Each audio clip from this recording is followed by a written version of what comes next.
It happened about 3 years ago, back when I was still living in a cramped apartment complex awkwardly shoved in the middle of a quiet suburban neighborhood. That odd placement already made things feel off. The houses around us were neat, well-maintained, normal. My complex, though, looked like it didn't belong. One weekend, my best friend came over to hang out. We were in a thrifty mood, hitting up local shops and keeping an eye out for garage sales. On the way back home, we noticed a beat-up election sign with a piece of paper duct taped over it, scrawled in red marker. Yard sale 2413, Briar Lane. The tape was frayed and peeling, like it had been there for years. But the address? It was only a 5-minute walk from my apartment. We decided to check it out. The closer we got, the weirder things felt. First, the street was completely silent. No birds, no cars, just stillness. The rain began light, but steady. We joked about whether the sale would still be up in this weather, but something in me felt heavy, like my stomach knew something I didn't. We arrived at the house, in a garage. No tables, no sale, just a single rusty old sedan in the driveway with a for sale sign on it. The ink faded. The blinds on the windows were pulled shut, and one of them was hanging at an angle, snapped on one side. That we were about to leave when we noticed the note on the front door. Sale inside, come in, smiley face. The smiley face was drawn in thick black marker. But what unsettled me more was the yellowed sheet of paper taped beneath it. It was in Spanish, but I recognized the words desalojo and fecha de ejecution, an eviction notice. Dated 4 years ago. I stepped closer to the door, trying to peek through the window beside it. The house looked completely empty, no furniture, no signs of anyone living there. But there was something. A shape. A figure. Standing at the end of the hall, just beyond where the light reached. I blinked. Gone. I think someone's inside, I whispered. My friend tugged my sleeve. We need to go. Now. We turned to leave, then we heard it. A loud creak. The door, which we hadn't touched, was opening. Slowly. A cold wave of air spilled out, and with it came a smell I can only describe as wet wood and raw. We didn't wait. We ran. When we turned the corner at the end of the street, I glanced back. The door was wide open now, and something was watching us from inside, its shape black and featureless in the doorway. I drove by 2 days later. The house was boarded up, every window sealed. The door? Nailed shut. The for sale car was gone. And when I asked the complex manager about the house at 2413 Briar Lane, she blinked at me and said, "That place. It's been empty since the owner died in 2015. We saw someone in that house. Or something. And whatever it was, it wanted us to come in. Last summer, a week before I moved out of town, I hosted a garage sale to get rid of some old stuff. Books, clothes, kitchenware, and a brand new pair of designer sandals I never wore. They were a gift from my ex, the same ex who cheated on me during a trip to Vegas.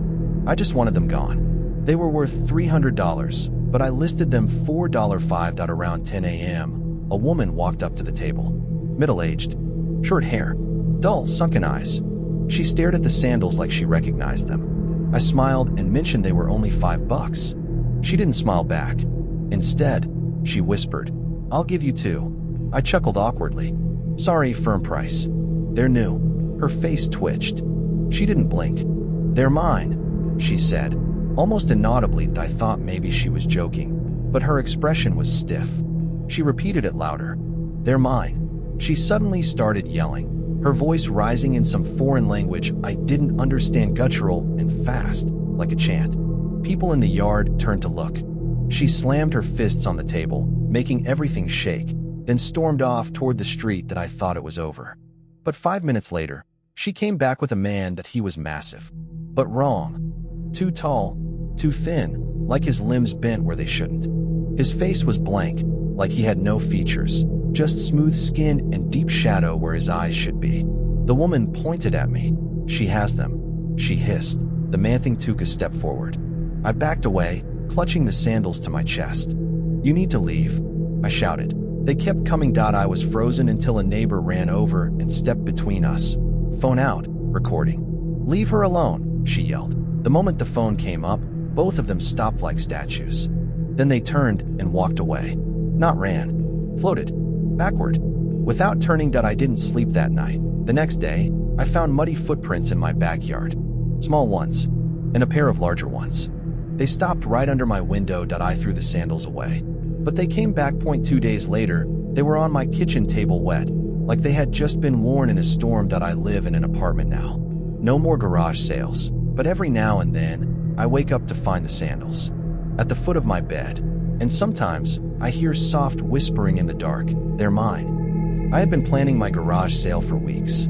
Old furniture, clothes, kitchen stuff all spread across the driveway. My PS4 was the centerpiece, sitting on a crate like a forgotten relic.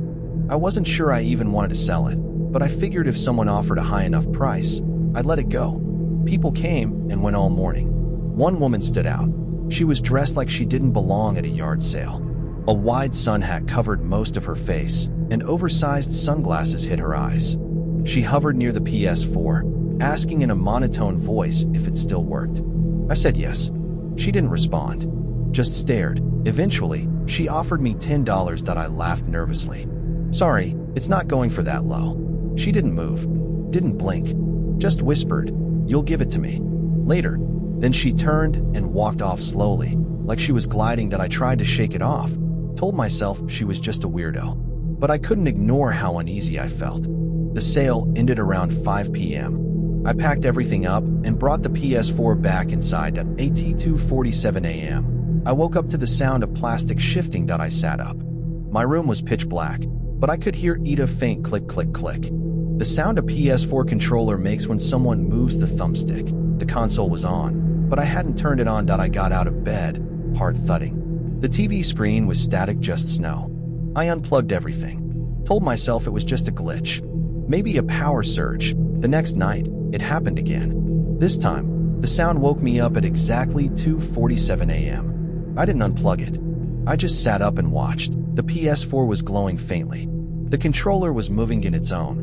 Then I noticed the front door was cracked open. I hadn't left it like that. I ran over and slammed it shut, bolting the locks. When I turned back toward my room, I saw something just before the lights flickered. A woman, standing next to the PS4. Her sun hat tilted back. Her sunglasses gone. Her eyes were empty. Just 2 dark holes. "It's mine now," she whispered. And then she was gone. I sold the PS for the next day. Dirt cheap. I didn't care. That night, the buyer called me. He said someone had broken into his garage. Only one thing was missing: the console. It was around 5 months ago when I spotted the mirror. It was propped up in the corner of a garage during a neighborhood yard sale. Tall, antique, with intricate carvings that looked almost runic. The wood was dark and cold to the touch, and the glass was unusually clear.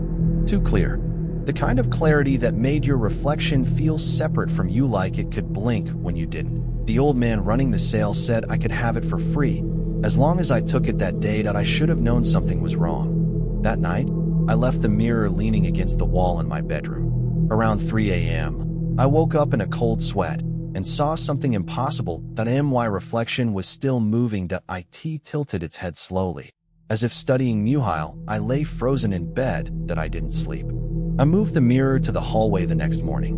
But wherever I placed it, things got worse. Lights flickered when I walked past it. My cat hissed at it constantly. Shadows appeared in its corners, shadows that didn't belong to anything.